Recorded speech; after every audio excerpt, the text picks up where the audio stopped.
Hello दोस्तों, स्वागत है आपके अपने यूट्यूब चैनल में। दोस्तों बात कर लेते हैं कि अगर आप 2023 बोर्ड एग्जामिनेशन के अंदर अगर आप फेल हो जाते हैं या फिर किसी सब्जेक्ट के अंदर अगर आपको कंपार्टमेंट आ जाती है या फिर आप किसी वजह से उसके एग्ज़ाम को नहीं दे पाते हैं तो आप किस तरीके से पास हो पाएंगे या फिर कौन से एग्जामिनेशन का आपको फॉर्म भरना है, इसी भी को लेकर इस पूरी वीडियो के अंदर बात करने वाले हैं। तो दोस्तों अगर आपकी कोई भी कमेंट इस तरीके की लेकर है तो आप मुझे जरूर बताइएगा।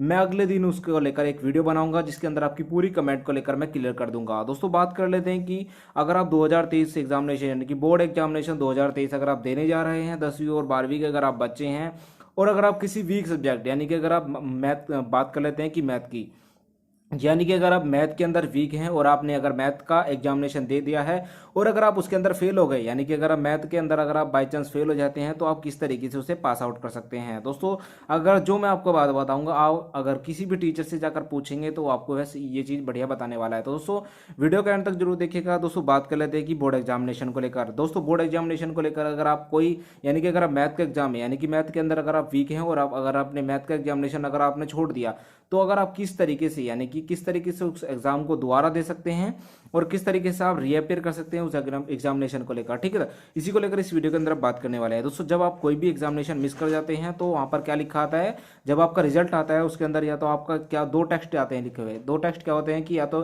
AB लिखा आता है या फिर वहां पर क्या आता है COMP लिखा आता है, यानी कि कंपार्टमेंट लिखा आता है या फिर अब्सेंट लिखा आता है या फिर एक अदर सब्जेक्ट भी यहाँ पर लिखा आ सकता है। दोस्तों दो पर्टिकुलर टेक्स्ट यहाँ पर लिखे आ सकते हैं, तीसरा कोई पर्टिकुलर टेक्स्ट यहाँ पर लिखा नहीं आ सकता है। दोस्तों फिर से आप क्या करते हैं कि उस सब्जेक्ट को लेकर क्या करना है आपको, दोबारा से आप इनकम्प्लीट भी वहां पर अगर आपका लिखा आ रहा है तो उस सब्जेक्ट को क्या है कि आपने वो एग्जामिनेशन यहाँ पर नहीं दिया है तो क्या करना है आपको, उस वो रिजल्ट के अंदर आपका मेंशन कर दिया जाता है CBSE द्वारा, ठीक है।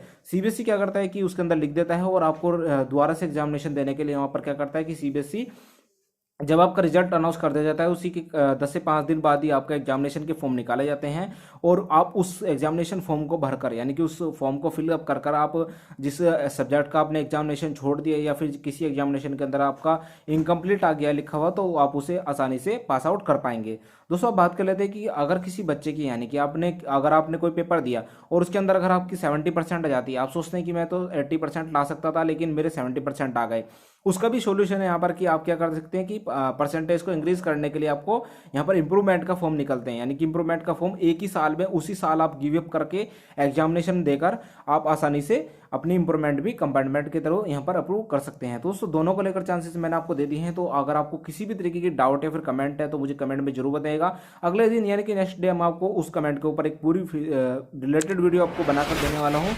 तो दोस्तों आपको 2023 एग्जामिनेशन पास करने के लिए यहाँ पर अच्छे तरीके से पढ़ना होगा, फ्री माइंड से पढ़ना होगा। लर्न अगर आप अच्छे तरीके से करेंगे तो 2023 एग्जामिनेशन पास कर पाएंगे। वीडियो कैसी लगी मुझे कमेंट में जरूर बताएं। अगर आपको कोई भी डाउट है या फिर क्वेश्चन पूछना चाहते हैं तो मुझे कमेंट में जरूर बताइएगा। मिलते हैं अगली वीडियो के अंदर। जय हिंद, जय भारत।